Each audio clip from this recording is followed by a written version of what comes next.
Hello, everybody. Welcome to another week of Speakeasy Reviews. This week, we are going to be talking Little Green Men with the U.S. releasing evidence of aliens. This week on Speakeasy Reviews. Polish humans. Oh, yes. Now, right for the plucking. So, My favorite line. I was like, what can I pick? It's got to be Simpsons. It's got to be the Simpsons aliens. Yeah, they're great. This came up. I think we went on a tangent as we generally do most weeks, and aliens came up, and I think you and I are pretty aligned as far as our views on aliens. And what we had said, or what I had said, was I don't necessarily believe in aliens. I don't necessarily not believe in aliens. However, there's been enough information that's come out recently that's really caught my eye and is intriguing. Now, that doesn't mean aliens exist, but I think it's something we need to talk about.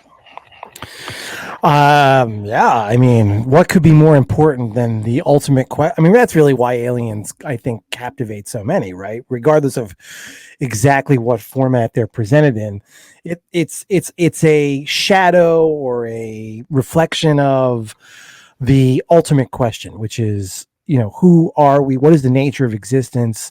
What is the nature of the universe which we occupy?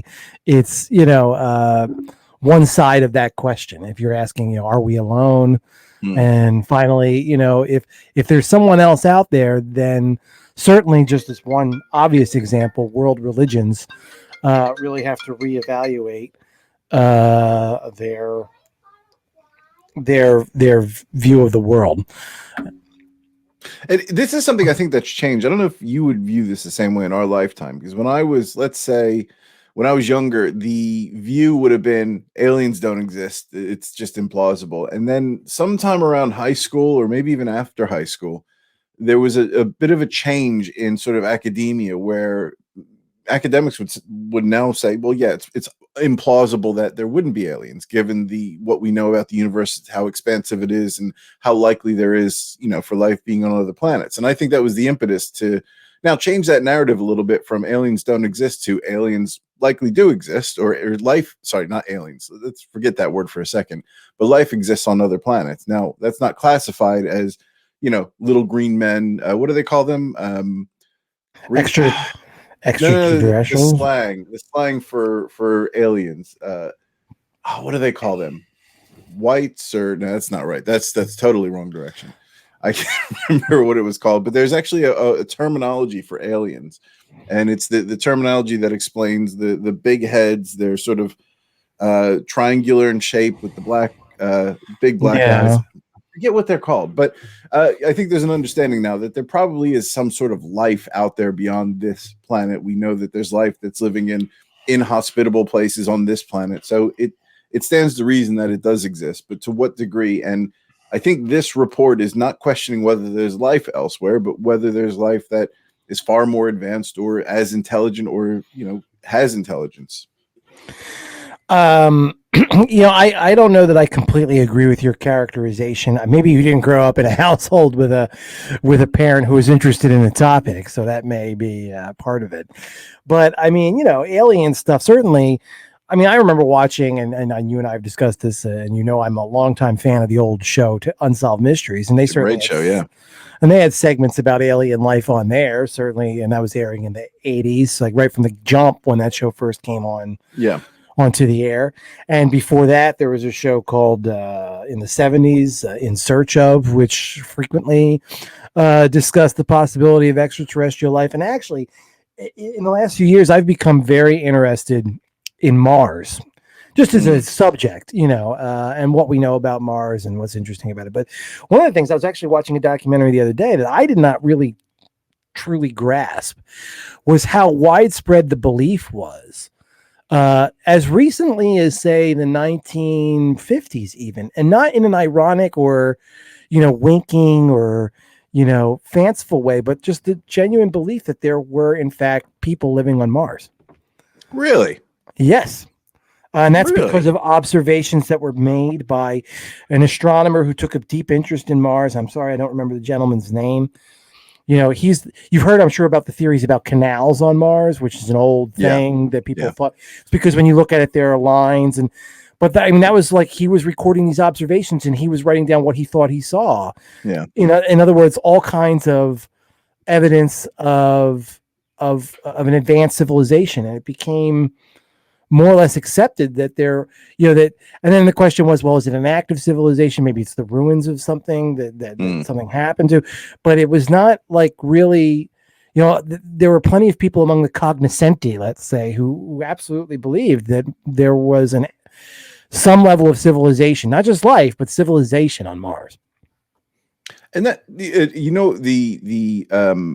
interesting point to make to that. I don't know that you could say it's impossible to think that well before, let's say, recordable history, there wasn't some form of life on Mars at one time. I think science accepts that there was probably life. I mean, there was evidence of water flowing on Mars at one time. That was the documentary I was watching. They were showing, like, they were sort of speculating what Mars looked like, and they have pretty solid evidence that there was water and quite a bit of it on Mars, as much as like 4 billion years ago. Now, that's so long ago. If you think about the age of the Earth, that life wouldn't have been very developed, but the conditions that would have been required for life, if you can have liquid water, it says something about the temperature. And so, all that was potentially present.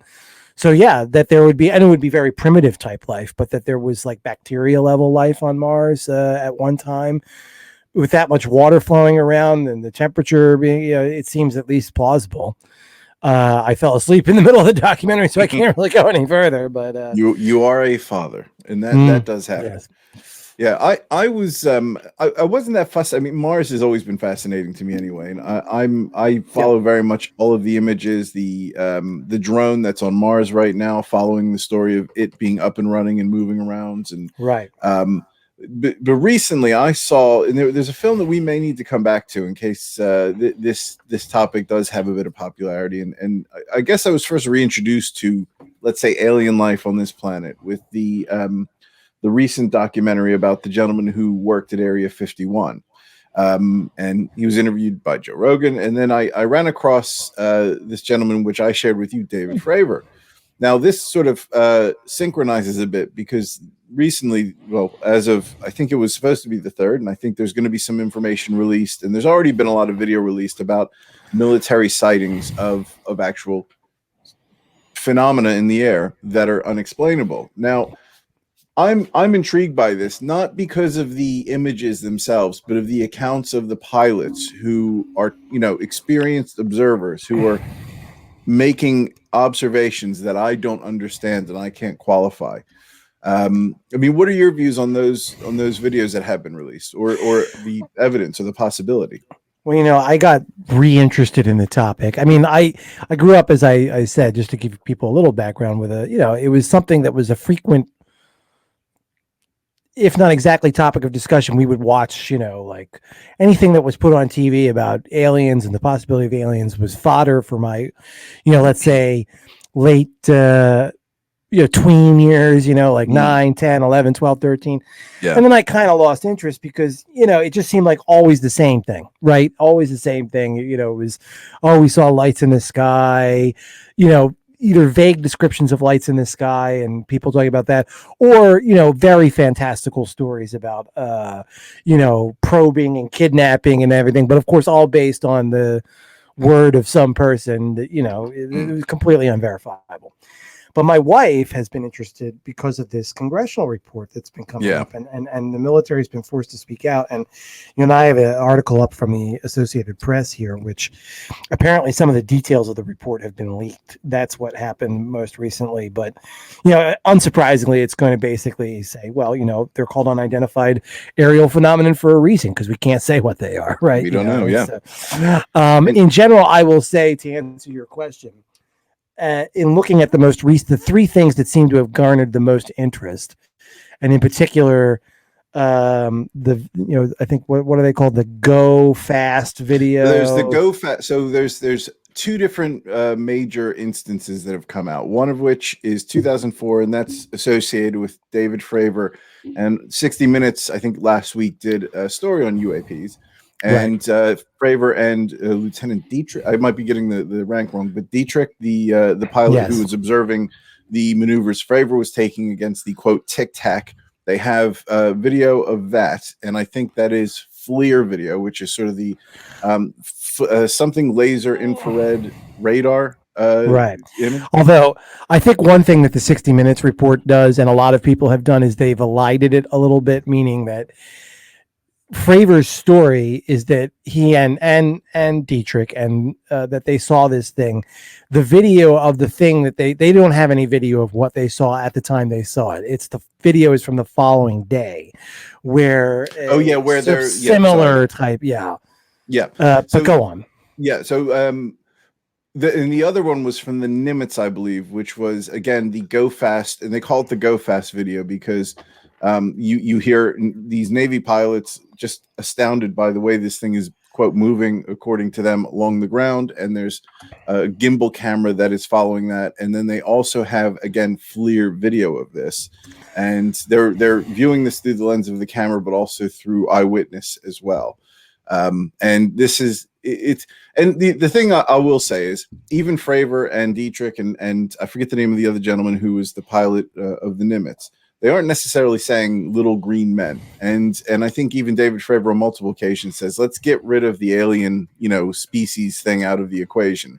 Let's just focus on this is something that we don't understand, and it's moving unlike, let's say, a natural phenomenon. Right. Point of clarification: Nimitz is actually the name of the flight that he and his. That's the Tic Tac one. Nimitz is the Tic Tac one. So he was on. So it's the Princeton and the Nimitz because Fravor was on the Princeton, the USS Princeton, and I think there was maneuvers between the Nimitz and the Princeton, maybe. Okay. The Go Fast is a separate one, and then there's a third one yet. The flashing triangle one, looking. I think one is the Nimitz. I'm trying to find the other two, but anyway, this is the crux of it. It's these all three of the ones that okay, here we go. Gimbal, GIMBAL, yep. Go Fast, and FLIR One were the three different videos. Yes. And the Nimitz encounter is associated with I guess the FLIR One video of the Tic Tac. Yes. Yeah, man, I'm getting confused now because I thought those were from the actual maneuver with David Fravor and Dietrich, but you're right. It is the next day. I've got them mixed up. I'm familiar with each of the independent events, and I'm familiar with what the features of those are.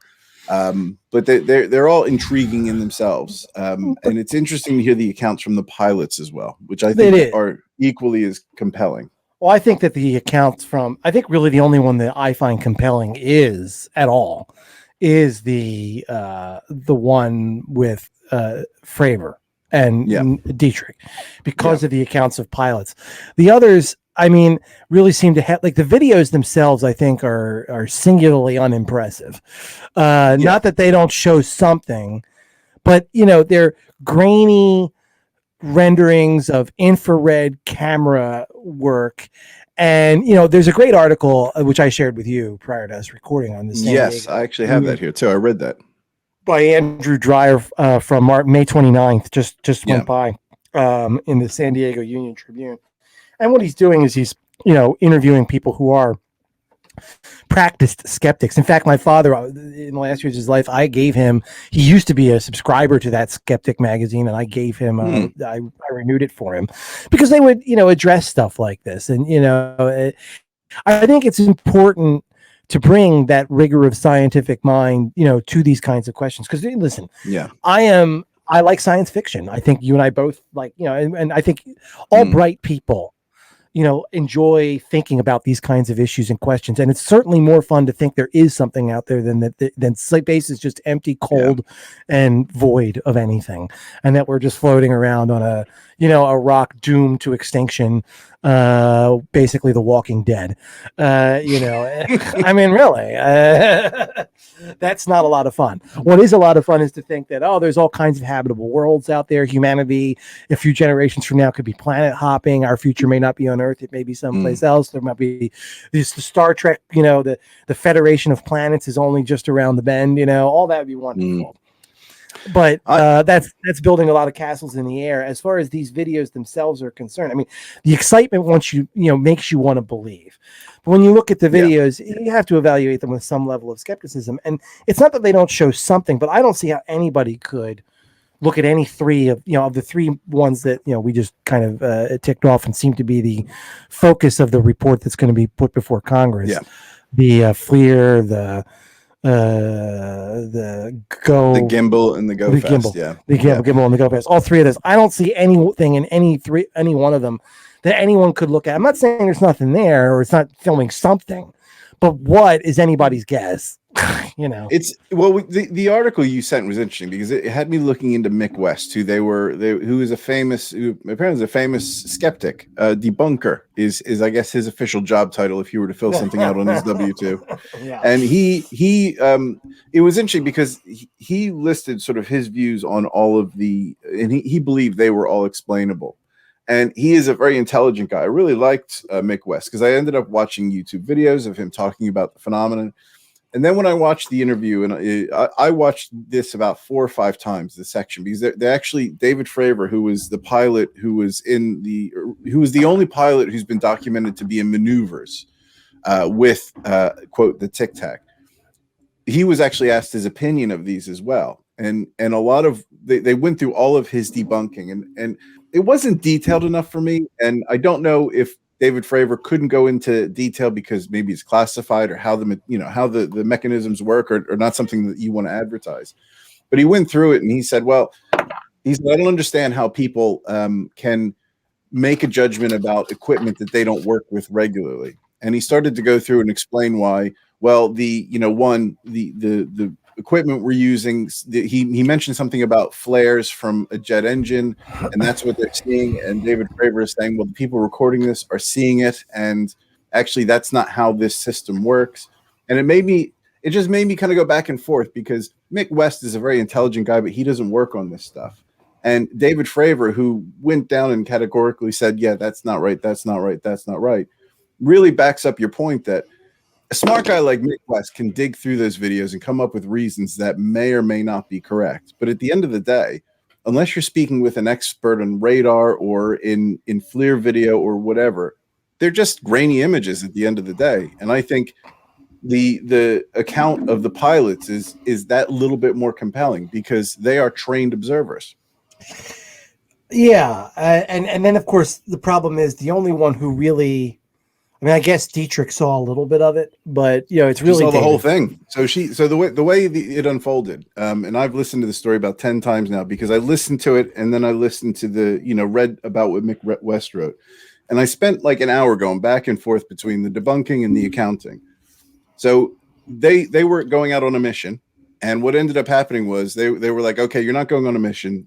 We've spotted something on radar at this location, which somewhat debunks one of Mick West's beliefs that one of the FLIR videos was a passenger plane well in the distance and the radar wasn't picking the right area. Mm-hmm. So they fly out to this area and they notice a wake. It was a perfectly clear day. There was no waves. The interviewer said, well, how do you know it wasn't just wake? And he said, well, we have to land on an aircraft carrier and we have to know the conditions of the sea and the waves to land the plane without dying. So they saw this disturbance that was the size of a 737, I think it was, or something like that. Yeah, that's what I recall. Yeah. And then they noticed a Tic Tac shape that was moving erratically. And there was like no a ping pong ball in a yeah, box. and they said there was no rotor wash. Now he ended up going down, and she was at 23,000 feet. He was at 18,000 feet, and he ends up going down to try to see it closer. And she said, "I'm going to stay up, and I'm going to observe this whole thing from the top." So he ends up flying down, and this is for anybody who hasn't watched or heard this interview. He ends up flying down, and the way he describes it is the Tic Tac was almost like a deer in a field. It sees you at a distance. It's not going to worry. But the second you start engaging it, it'll pick its head up and then notice you. And he said, I believed that it was aware of our presence because as I was coming down, it was what they call a mirroring maneuver where the thing started to come up as it was coming down. Now, they were doing what was called, he called sort of like a circling maneuver, where you're sizing each other up. And he said, in a circle, we were going around in a circle, and he said, I wanted to get a closer view. So he said to Dietrich, I'm going to cut the circle. And he ended up cutting the circle. just to get closer. Now he ended up about a half a mile away, and he said in aviation terms, you can see a pilot. You can see that there's a pilot in the seat from a half a mile away in aviation. And he said it was the clearest day you could imagine. He's like, it was smooth. It was tick-tock shake. And he said it was moving, against wind with propulsion. And he said just as he was getting close and just as he was coming up, it just disappeared and shut off. And this was all observed above from Dietrich, which I think in the 60 Minutes interview, they backed that accounting. And what ended up happening was they said, okay, well, what the hell was that? Okay, we need to get back to our training mission. And they have these things called cap points, which is their meeting point. And as they were flying back, apparently the thing reappeared at their meeting point in the sea somewhere, and they weren't able to get to it. By the time they got there, it was gone. But radar was regularly picking up these things, so much so that they released what was called an MATAM or ATAM. It was something to all. It's a notice to anybody flying in the area that there's been so many radar pickups of these phenomenon that they were worried that pilots were going to fly into them. So there was enough of a worry that they had to give a warning out to pilots. Hey, watch out. There's some crazy shit out there. Try not to fly into it.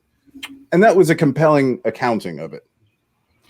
Yeah, no, I mean, it is compelling. I will listen. I'm going to say part of the problem with, as somebody who has watched a lot of, now he is, I don't think you could ask for a more on the surface, credible persona than David Fravor, right? No. Having said that, you find that all kinds of people who seem credible are capable of telling all kinds of bullshit. You know what I mean? Because the expanse of time tends to out things, and people who seem credible turn out to be liars. I'm talking about older UFO stories that when I was a kid, I thought, wow, that seems really believable.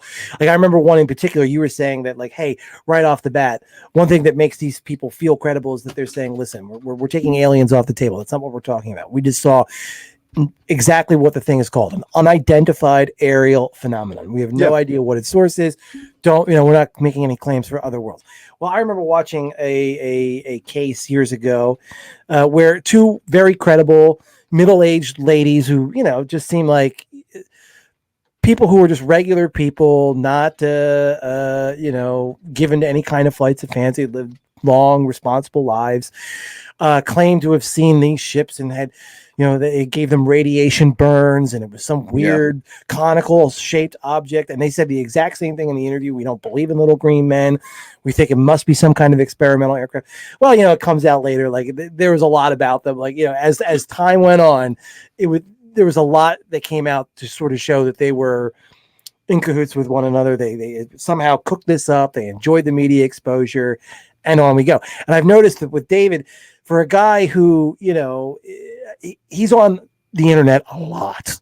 You know what I mean? Yeah. He's on every kind of podcast, every kind of with YouTube video like the one we're doing right now. He seems willing to come out and talk about this. And you have to ask yourself, look, there is a piece of this that involves media attention.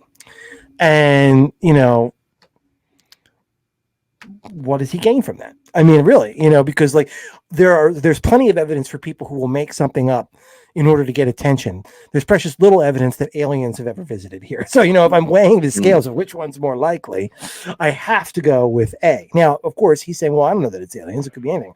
But he's describing a craft that is taking actions that, as far as we can understand it, are physically impossible at this time by any known aircraft. Yeah. So where does that leave us? You know what I mean? Like either I believe him but it really, to me, it is down to the only thing that he's got going for him, and why it's compelling is because of all the ancillary stuff you talked about the fact that the there seems to be some independent verification that the Navy put out these, for lack of a better term, all points bulletins, to like aircraft in the area, that they were sent out there to investigate something in the first place. So that there was a reason they were sent out there, that they were catching something odd on radar, and that did not originate with David Fravor or Dietrich, or because they had co-pilots. He pushed back on this very point, because he's said, or he claims, he's made no money on anything. This isn't like his world, really. He said as of last year, he had 23 interviews total, and that was the only time he's told the story. In the last couple months, he's been interviewed a hell of a lot about it. And I don't know whether he's been paid since he was last interviewed a year ago when I spent a lot of time looking at his interview. But what he said was, part of their experience, and I didn't realize this. He said, in flight, we have boards on our thighs, and we document kind of what we're seeing, because part of the process of every fighter pilot or any pilot in the Navy is the debrief. And when they go back, they have to debrief. They have to go through and document everything they've seen, because it's going to go in a report. And he said, what you're not going to see, and he referenced this when we're talking about the grainy video. He's like, there's radar records for national security purposes that aren't going to be released, that are going to, corroborate the information that's being shared. So I don't know that we can argue the veracity of the story based on the evidence and based on the corroboration from the people that are there. I think we can argue there may be a bias, because whilst he says there's no little green men, he obviously believes that this thing that he was up against had intelligence, and it wasn't something that he understood. There's no propulsion, there's no wings, no leading edge, and he is personifying that to a degree. He is, and in fact, I agree with you. He has a degree of credibility that a lot of these people who, over the years, who come forward do not have. And I'm not taking that from him. But at the same time, one of the things that gives him that credibility is the fact that, his testimony is, and it's not been contradicted, that he and Dietrich were sent out on this mission specifically to investigate a pre-existing phenomenon. And there was two other people with them as well who also, the very fact that they were sent on that, think about, like, if you were, a pilot and said, hey, we're catching something on radar and it's doing all kinds of things that we don't know what it is. We don't have any craft out there. It's doing things that we can't account for. Go out and take a look. Your mind has now been set, right? Yeah. Like, you're going out to expect to find something.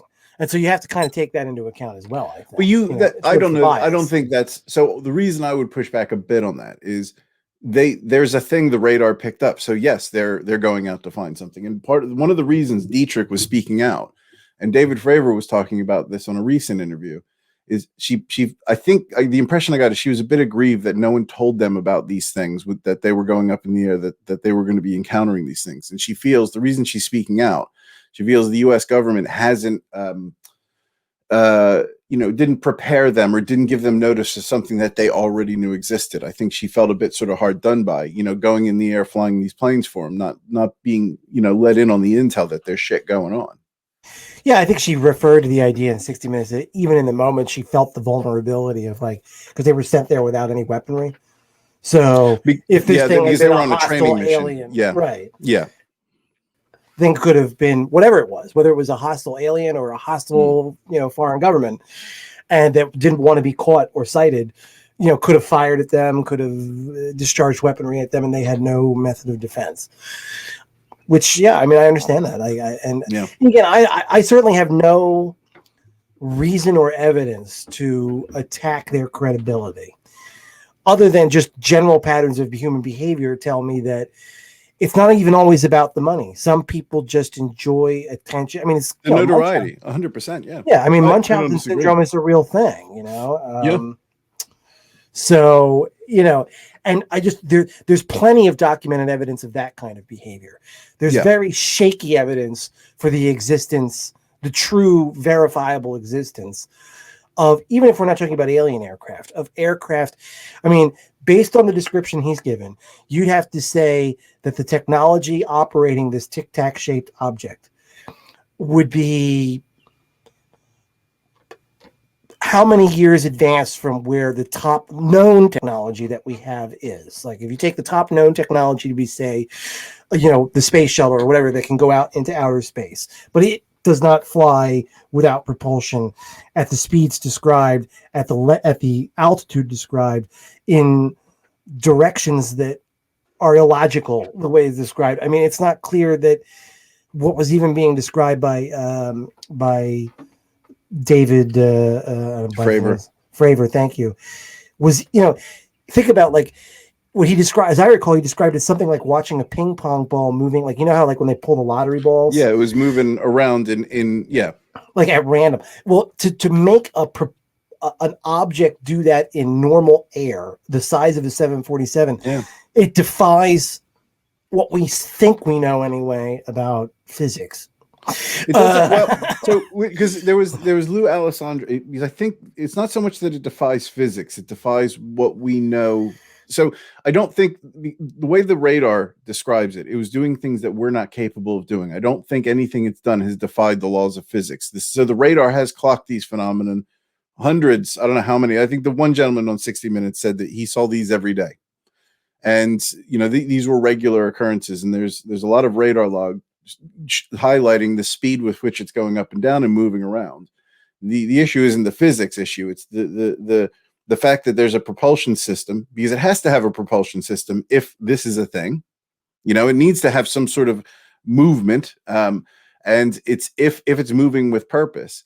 And if there's no exhaust, there's no leading edge, it's implausible from what we understand of aerodynamics, what we understand, as far as rocket physics. Things. It's defying the laws of physics. It has no method of propulsion. It's moving. It's stopping it. Think about a ping pong ball that actually is, as David Fravor described, like in a plastic clear bubble that you can watch, and there's air coming underneath it, and it's bouncing around. And but we can physically describe why that is occurring with a ping pong ball. But if you thought, well, there's no such, the object is too large, the system is not closed as a ping pong ball in a bubble is closed, so there's no physical way to blow around the object, an object the size.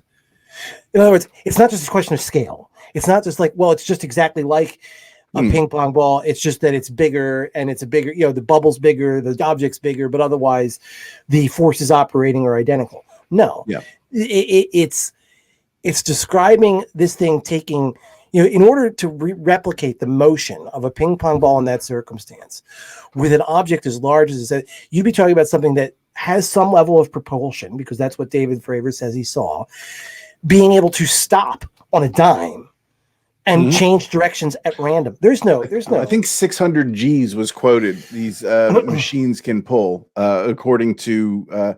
Was it Lou Alessandro? He was the ATIP leader, who was referencing the radar logs from these things that are flying around.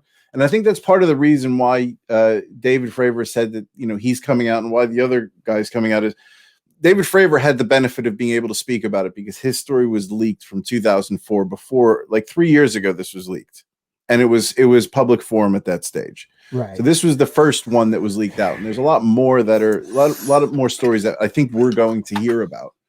But I think for me, what frustrates him and maybe some other pilots who've experienced this is they are, firsthand professional witnesses that have experienced this.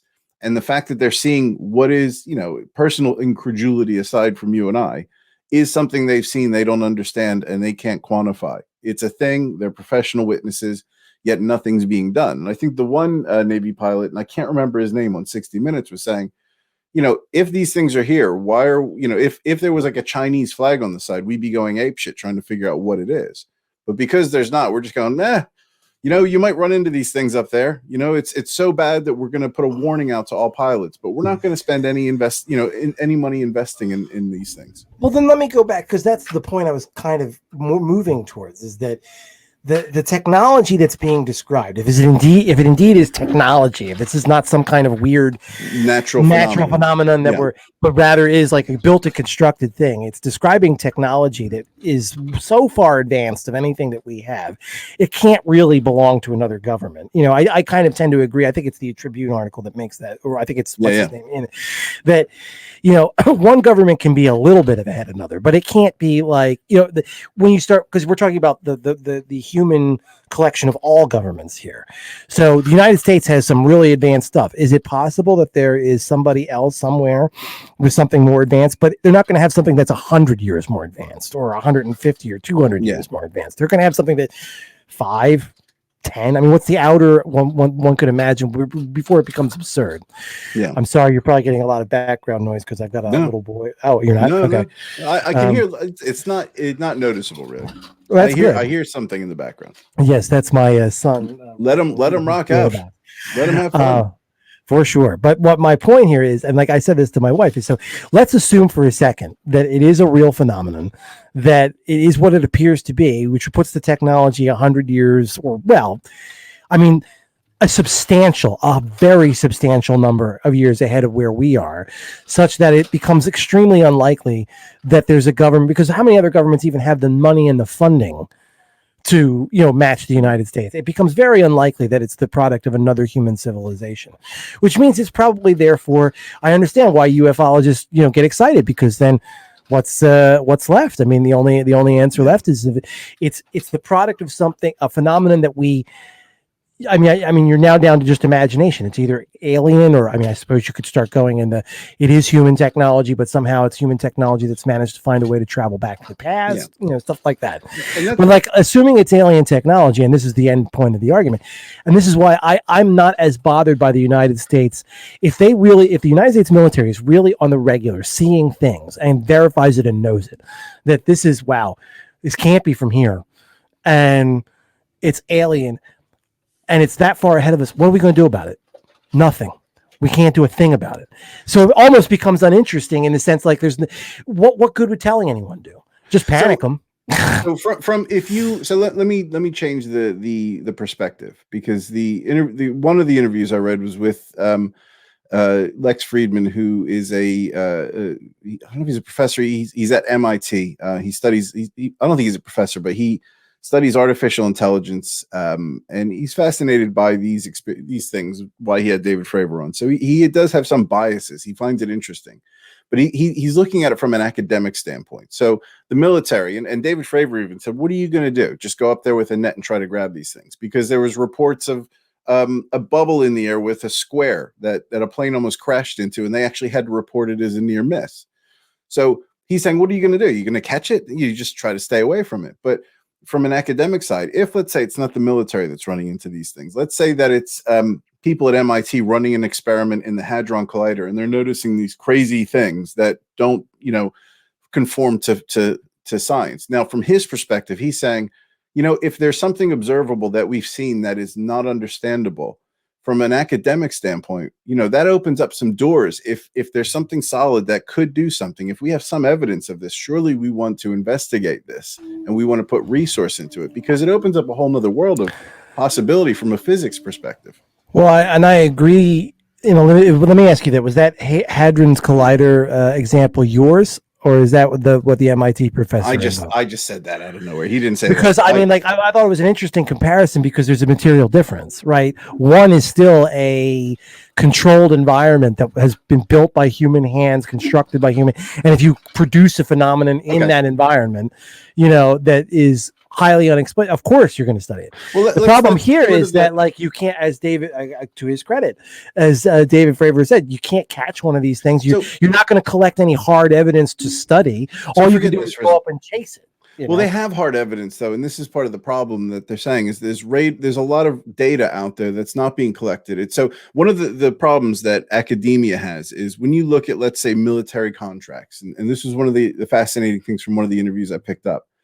Military contracts don't really open source material. It's very difficult for, let's say, companies like SpaceX to be given full access to government records, because once you make something available to SpaceX, you have to make it available to every government, really, because it's open source material.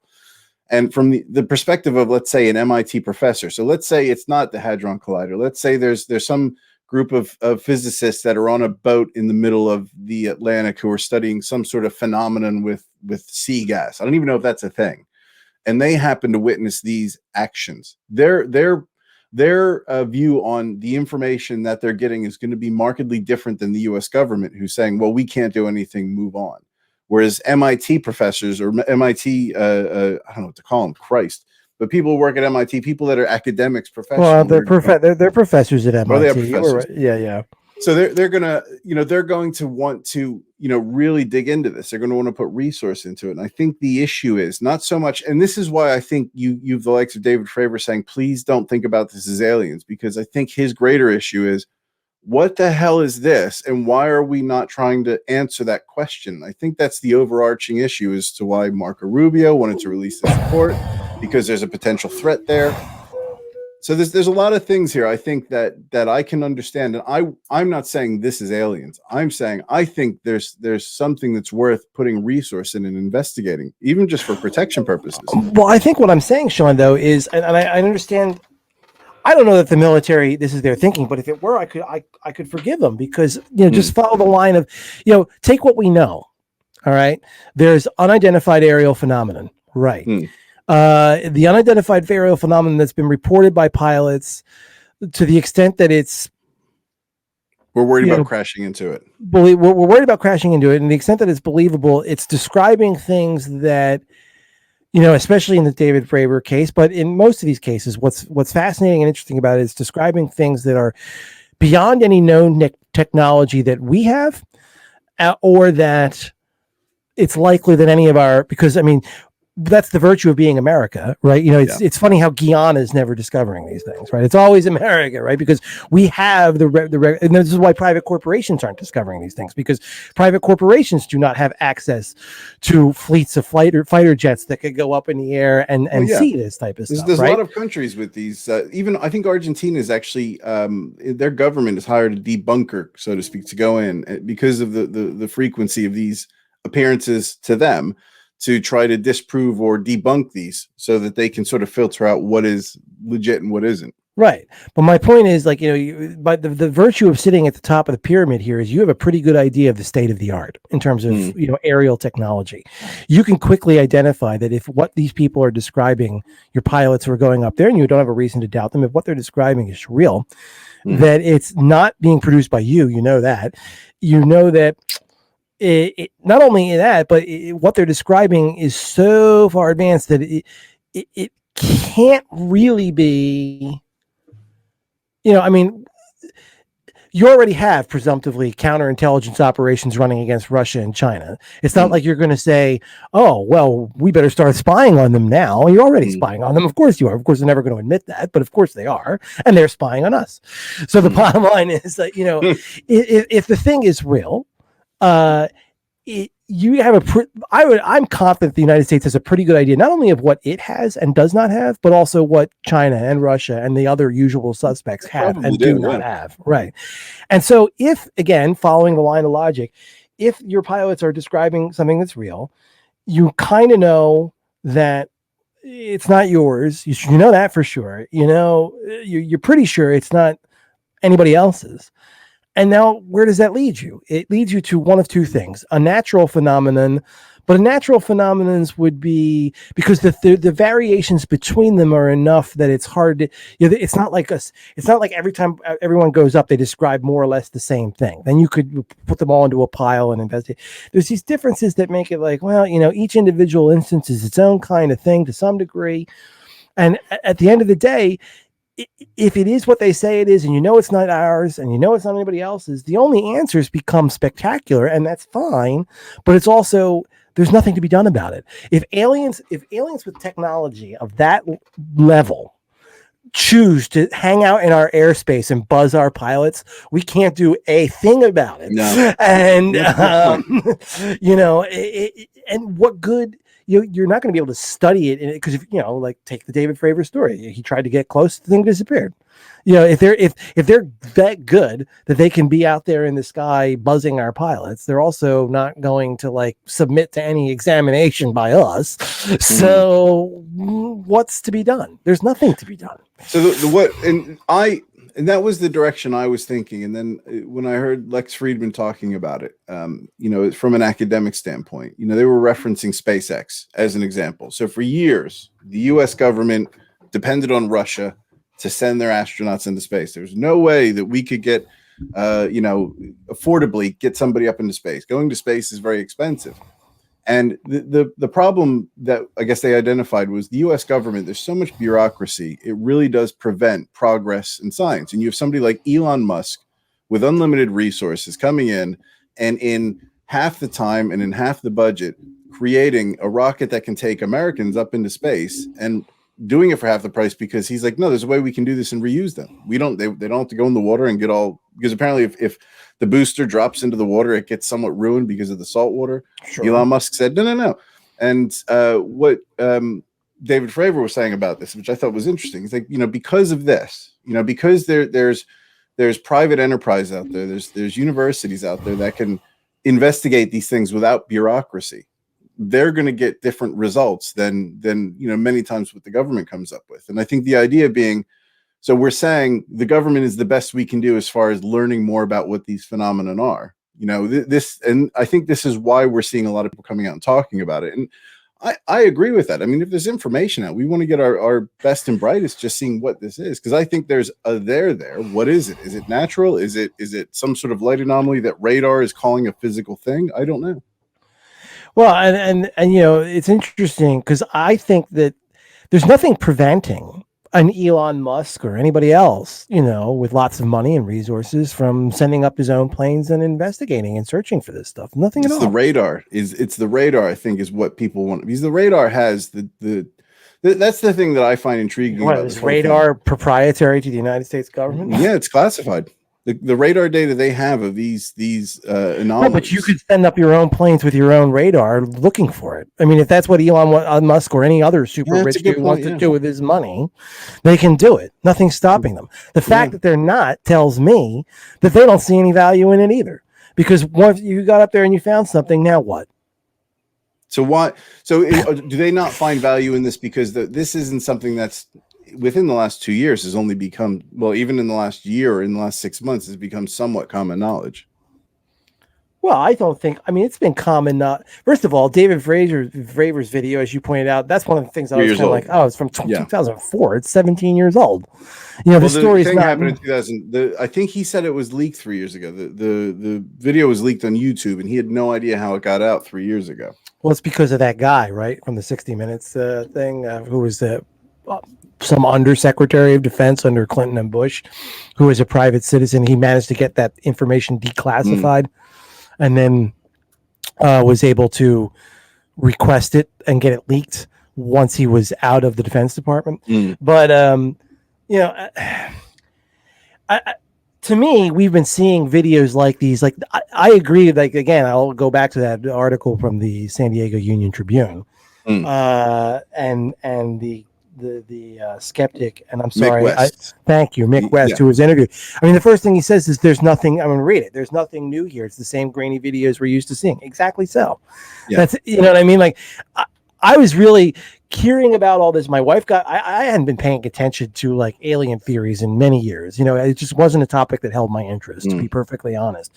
Not because it's not interesting to think about what's out there on other worlds, but if anything, I think the world has become more rather than less susceptible to such things. I think people are more savvy than they were 50 years ago, 100 years ago. We know much more. I mean, think about how much more we know about the universe and its nature than we did when we were in high school, let alone dial the clock back, to the 50s and then the 1920s. And, people are just much more, I feel like UFO hoaxes are less common now than they were, you can't really get away with it, can you, anymore? It's just, there's just too many people with too much technology in their pocket.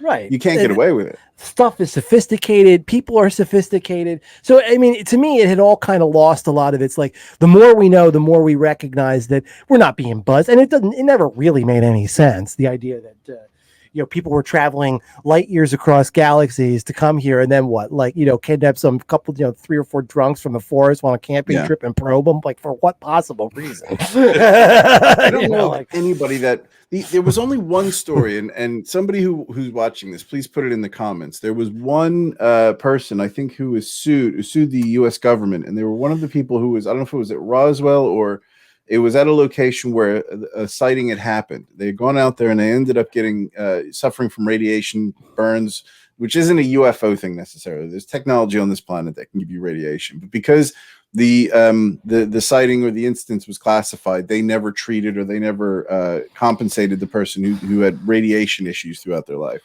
and that's about as far as it got, as far as any acknowledgement that there was anything. But yeah. I mean, so I lost the plot. Let me say it that way on most. And then Anna, like, who usually I think it was being very level headed, said like she was starting to get, interested in some of this. I'm like, okay, well, if she's interested, there must be a hook here, right? And so I started looking into it, and I that's when I didn't know that Marco Rubio had slipped this thing in. And the question that she has, which I don't think is a bad question, is just why all of a sudden, after years and years of denials, is the military kind of now being more willing to admit that oh, there are in fact unidentified aerial phenomena, and here's some video evidence, and yes, that's real, and no, we don't know what it is. And instead of coming out and being authoritative with like answers, however improbable or implausible, like, oh, it's a weather phenomenon, oh, it's this, oh, it's that. I mean, they used to just come right out with like, no, that's not it. Now they're like, nope, that's real, and no, we have no idea what it is. I mean, you answered that question though. You pretty much answered that question in the last 10 minutes. Which is, people are more savvy now. There's more technology in the hands of the regular person. This isn't like you can't get away with weather gas. Weather gas. There's swamp gas or shit like that, because people have access to more information more quickly on very specific subjects. I could spend an hour and I could get a fairly good idea on how aerodynamics works, whereas 40 years ago I wouldn't be able to do that as easily and as efficiently as I can now. Well, here's what I'm going to say. I do sense a plot. I do sense this conspiracy, but it's very earthbound, very of the moment political conspiracy. You have a transition from a fanatically pro-military president to one who's hardly, Joe Biden's no peacenik. He's been pro-military. His son served, obviously, and all that. But nevertheless, the Democratic Party tends to be more hostile towards the military, and there's been a lot of questioning in the last year of budgets directed in any way towards whether it's law enforcement or military or ICE or what have you. Money being spent on munitions, weaponry, tools of state violence. And if you're the military and you're thinking to yourself, oh, there's a new administration coming into Washington, and an administration that's not particularly going to be, because of the party that backs it, as amenable to our priorities, because once you're involved in an organization, it's nice, I think, as an outside civilian to think, well, why would the Army want more resources than it needs? It has a job. Its job is to defend the United States, and when it has enough, it would say, we have enough, we don't need anything else, right? It's a career, it's a bureaucracy like anything else. There are jobs and careers and positions and power that depend on the existence of the military as it's been constructed. The more money and whatnot that gets diverted to its budget, the more power is accrued by the people already there, the more they can hand out jobs to their friends, hand out contracts to their friends, go into private contracting and come back to the military, start their own contracting company and start supplying the military, yada, yada, yada. They don't want the gravy train to end. And if there's no obvious immediate threat to the United States on a military basis, how do you gin up a lot of and people are tired anyway of foreign wars in which the United States has a very, very tenuous interest. Like Afghanistan's dragged on for 20 years. The Taliban hasn't been in charge there for forever. Osama bin Laden's been dead for 9 years. Why are we still there? When those questions are being asked aggressively, you got to think up a reason. Why are people going to, this new administration has all this money it wants to spend on schools and education and welfare programs and child support and all kinds of things. And what I don't hear in there is military. Well, we got to figure out a reason to keep the military budget where it is. I know there's unidentified things flying around and they could be doing something. We better find out. Yeah. Now I know why you. I think I look at it from a different lens, and I think that's a really, really good. I don't know what to say. That's a good theory. I think it's a very good theory. It makes a lot of sense. I think I'm looking at it from the perspective of let's just answer a baseline question. So let's qualify a few things here, and I'll explain my point of view. Do we believe the first person account of, let's say, the pilots that we've heard interviewing? From perspective aside, human error aside, do we believe that they believe what they're saying and the documentation that goes with that, the data, all of the information we have? Do we believe that there was something there that was doing something fucking crazy? I don't have any reason to disbelieve them. That's about as Okay. far as I'm willing to You're go. very diplomatic, very, very safe answer.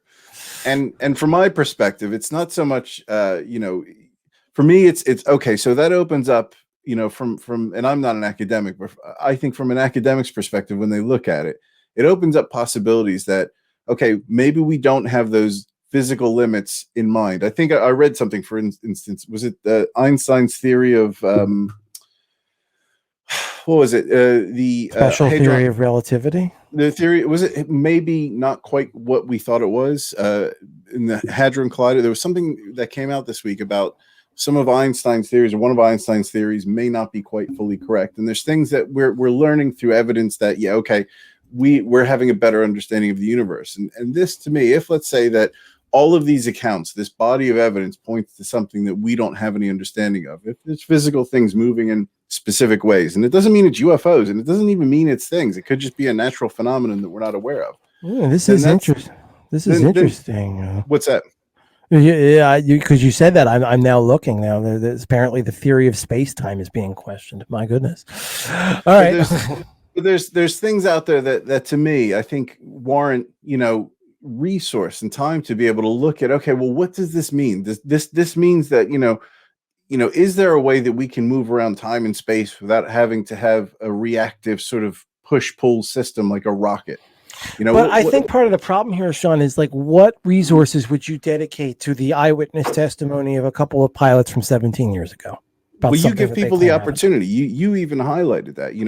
There's the Elon Musks out there, and if they had the information to go, this is intriguing, and there's physical evidence to say X, Y, and Z. Well, I'm not here to tell a private citizen what they should or shouldn't do with their money. Again, if Elon Musk wants to send up planes looking to verify David, what's his name, story, be my guest. I can't tell him what to do. No. But if you're talking about what to do with federal money, like as a tax? No. I'm not talking. I didn't mention anything. I'm talking about the narrative and why I think this is interesting and why I think this is, for me, bigger than, okay, Marco Rubio wants to back the military and there's these magic things in the sky, which is going to help us get more funding for the next 4 years whilst Biden is in office. That's a fair assessment. But at the same time, that doesn't eliminate the fact that there is actual hard data out there that is difficult to explain, that has a potential outcome in other avenues that could benefit humankind. We need to understand what this is and why. And I'm not saying anybody needs to invest government money into anything, but there's some I guess what I'm saying, I don't agree. I don't disagree with the broad statement. That sure, there is this is an interesting phenomenon. If it's true, we should really try to know something about it. Of course. I mean, who wouldn't want to know about that technology? The problem is exactly what I could give you. Let's say I just wrote you a check for $100 billion right now. What would be your first, what would you do? I have a very specific story about something that transpired 17 years ago in a specific spot and is now done. So you're asking me, the customer service specialist, what he would do with $100 billion to find out about space technology. I would hire the best physicist in the world to answer that question for you, is the first thing I would do. Or are we talking about doing research into improving the existing technology that we know we have to try to improve it to the point where we become a spacefaring human species? I'm all for that. I remember people complaining when George W. Bush in his inaugural address, or whether it was his first State of the Union. I generally, of course, didn't think very much of George W. Bush and still don't. However, he talked about at the time, it didn't come to pass, but he talked in 2001 about wanting to put a manned mission to Mars, feet on Mars in 2020. I said, yeah. I remember some of my liberal friends going, well, why spend that money? And of course, this is a common criticism of NASA. Why are we wasting money sending men to the moon? Because we basically know we don't need to send somebody, a human being. It costs a lot more money. It's a lot more resources. You can send a little, rover thing. We know it's a bunch of dead rock, and there's really nothing that robot can do that a human being can do that robot can't. And it's a waste of money, time, and resources that could be spent on the poor, on improving our failing infrastructure, or any one of a million other much more practical projects. Right? That's the liberal criticism. My answer to which is discovery for the sake of discovery. If you have the means and ability to do something like that, you should. And I believe, because I just think and I understand that there's the other criticism. I don't want to short shrift it, that, the NASA technology that put the man on Mars, sure, for that one moment in time, of course, we weren't alive for it. We were the original walking around, and it united the country. It was an amazing thing, not the whole planet even. But a lot of that technology wound up being put into weaponry that, Yeah. you could argue materially, more than argue, I mean, certainly materially worsened the conditions of humanity in some respects.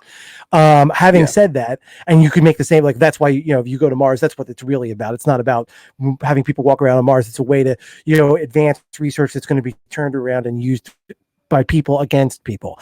Fair enough, but I still say the benefits outweigh the risks, because eventually the knowledge of how to move from planet to planet will be a net benefit to human society, and anything we can do to advance that. So if your general statement, in other words, is I support that, let's build on the technology you have, let's keep pushing that envelope, all for it. The United States government, fund that mission to Mars, work with other governments if you have to, whatever. I'm all for it. If what we're talking about is let's spend billions and billions of dollars trying to verify what David Farber saw 17 years ago, and like see if we can capture this magic technology and make it our own, I find that to be a much less useful, or dubious. I find that to be a much more dubious sense of what to do with money. He's one of many people, and so it's not to downplay it. He's not the one guy who saw it and we have one video. There's not just like a handful of accounts. There's years of accounts, and there's a lot of data that has gone sort of classified, for lack of a better term. And I think what I'm not making a case of anything any government should do. I think I'm more discussing why I look at this not down the political spectrum, but I look at this as more of I'm inquisitive, and for me, I can't discount these. I think before I heard all of this stuff last year, if you would have had this conversation with me last year, I would have been like, there's really not worth spending time investing a lot of resource into these alien sightings we're seeing. My view has changed now. Yeah, I think we really need to spend some resource, either private enterprise, or if the government wants to, if there's a path forward with that, then I think that there's something there. My view has changed. I think it's more trying to draw a picture as to why maybe Anna's intrigued by it, or maybe why I'm intrigued by it, because there's something there that's different. It's not that it's not different. I just don't see what program that you would, it's not my money. And so in some senses, it's no skin off my nose if the government wants to go spend some money investigating. And I'm not even saying that when someone comes in with a credible sighting, it shouldn't be investigated. What I'm saying is, at a certain point, like, you can't just throw money at wild goose chases. You have a handful of anecdotal, maybe even a substantial handful of anecdotal whatever. I mean, that to me would be a reason. For example, like, what I'd like to see is more work on camera technology, so that the next time someone sees something, instead of a grainy, night vision, whatever, I get a nice clear picture. And now I know what it is. Either it is something, or it is what the skeptics believe, that it's really just a reflection, but whatever, a nice picture, that's where if I were going to invest money in anything, it's let's get the video technology up to snuff, so that when we do have these encounters, we're not relying purely on eyewitness testimony. Yeah, I think there's a point where the government's stuck, because there's years and years of radar data that they're not going to be able to share. And there's a lot of people that would be able to take that radar data and start to build a picture of maybe patterning, of positioning, movement. There's people that maybe have a different view than, let's say, the bureaucracy of government would prevent, to maybe take that information. I think it's going to come down to somebody who maybe finds this an intriguing enough story, who's got billions of dollars to invest some resource into rebuilding that data from now moving forward. But I think this gets down to, and this is where the alien conspiracy theorists, I think, go off the rails. I mean, first of all, human beings are pattern making machines. That's what we do. We look at scatter shots of data and we make patterns. When we see something unfamiliar, our immediate instinct and impulse is to compare it to something familiar, right? Make something familiar out of it. And or say that it must be this or must be that. And then, beyond that, it's also you're right. There's probably all kinds of radar data from years and years that they can't release. And if you gave it to somebody, they could start building all kinds of narratives. But, stitching together selectively, picking out radar stuff that you like, that think you fits your pattern that you're trying to build. It doesn't. It's not convincing to me. You're an academic. You know how peer reviewing works. You know how science works. You take data. You make a theory based on some sort of a pattern or something you identify, and you test that theory. And then if you come up with evidence to prove that your theory has some ground, you write a paper, and somebody tells you you're full of shit, and you go back to the drawing board. I think That's the not, issue is that we're doubting not talking Thomas. about we're not talking about Jeff Bezos going, you know what? There's a lot of people, a lot of these crazy machines that fly around Virginia Beach. Therefore, Virginia Beach is the place that Amazon needs to build their next space hub because that's where the aliens want to go, or whatever. That's But not. Jeff That's Bezos not. is free to do that. He is free to do that. But I think it's more you want to have people looking at this to see how we can better humanity, because there's information in there. I think that for me, I think warrants more eyeballs, more people that have bigger brains than I do to see what's that about. I don't know that I see. In some ways, I don't think we're saying something very different. I just am expressing it not. much more skeptically, which is that, like, if there's an investigation, if there's an opportunity to investigate something, sure, investigate it, but the time for that is what time it is, and you can only invest so many resources in it. And I don't see, like, it's just not clear to me what people want past the, I saw something for a minute. Radar seems to show something that's, sort of anomalous. It's a ghost. You could chase it forever, but you're never going to find anything definitive. And why? So why do you feel? So for me, I have trouble with that narrative because I think it's a bit. Is facetious the word I'm looking for? You're an English person. Facetious, but specious. Is that what you're saying? Maybe, yeah. I don't speak gooder, and I appreciate your help. But I think it's taking. If you were to take that conversation, the way you sort of frame that, it's we're not highlighting how much data is actually there. We're saying there was a few people telling a few things, and there's radar that says some crazy shit. If that was the case, then the government would just release everything and say, yeah, there's no big deal here. I find it intriguing that if there's nothing there, why not just say, yeah, look, there's nothing here. Move on. But the government's only releasing it because Marco Rubio made them. You know what I mean? And Marco Rubio's even interviewed in that 60 Minutes piece, isn't he? And he's like, I didn't see that bit. I only saw the only bit I saw was the bit that you shared. Well, he like giggled, about how, like, well, some people just snicker at it. Here's the bottom line. The other thing is, to me, it's manifest. If I, whoever that person is who can actually produce real, solid, testable, falsifiable, verifiable evidence of actual extraterrestrial activity on Earth, that person will become an instantly famous and probably wealthy person, because they'll be able to run around. They'll be in demand everywhere. If anyone could do it, they would have done so. There's every possible motivation, for somebody out there who has the means and resources and access. So access is the question, though. But that's Right. And that's the question. I guess maybe that makes the argument that it is nothing, or else the government would be more worried about this if they were investing more resource into this. Right. And Senator Rubio, this is a sideshow. Is what the conclusion that I've reached. I'm not saying that the pilots who've seen these things aren't sincere, but there's probably a lot we don't know about how the human body functions at 1,500 miles an hour, which is the speed these planes are flying at, when they're seeing this crap, and under G-force and everything else. What does it do to human vision? And then when you're trying to see that human vision at times through the filter of like a radar, screen, who knows, right? There's a million different things that could be happening. If the private interest, the profit-making motive and interest for the person being able to show up and produce, here it is, I found it, an alien spacecraft, is so overwhelming, obvious, and enormous that, like, I'm a little surprised Elon Musk isn't working on it right now. Probably he is. He's just not telling anyone. If he's smart, or Jeff Bezos or any of them, right? So I don't know. To me, if there's evidence of this to actually be produced that was of any truly compelling nature, it wouldn't take long for it to appear. from the time it was first known by someone to its first appearance, because the money and the fame, the fortune, the life alteringness of it all. And this is where the conspiracy theories come in and say, well, then the men in black show up and, black bag you and that person's never heard of again. Yeah.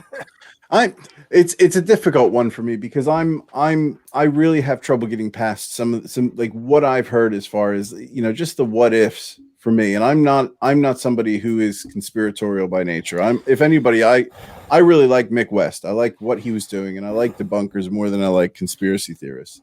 I think there's a lot of things that I just don't understand with this that don't square with me. And I don't, Sure. and I struggle. And I think maybe this is maybe where your wife's, looking at this thing in a specific way.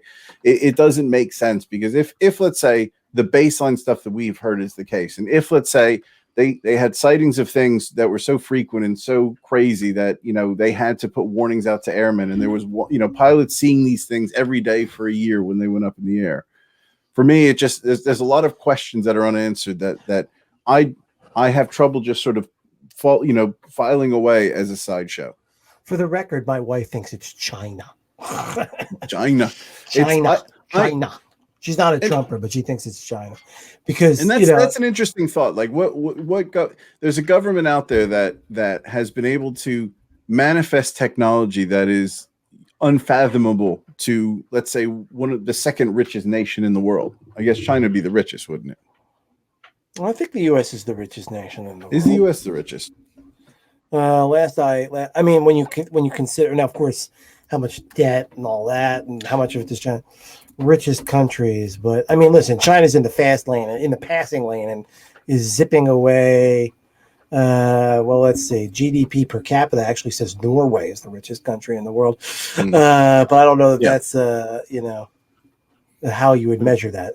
On a side note, you mentioned going to the moon and military technology. It's amazing when you Google what technology came out of going to space that is for just everyday application. It's amazing. Yeah, absolutely.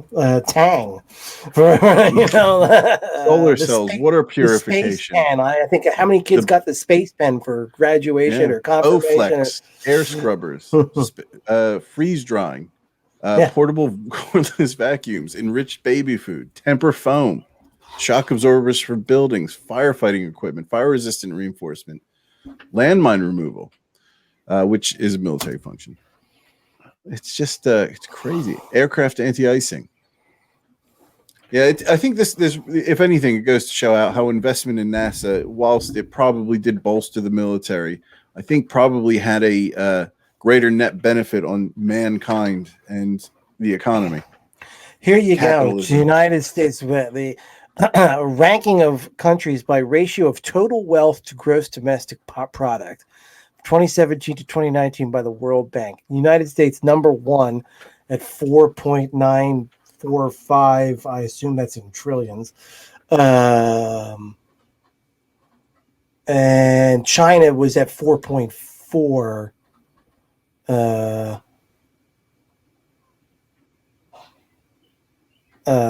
Trillion. And so, yeah, China's coming up fast. So Jeff Bezos is not far behind, literally. Yeah, I know, himself by himself. That's what I mean. He is insanely rich. Yes, he is.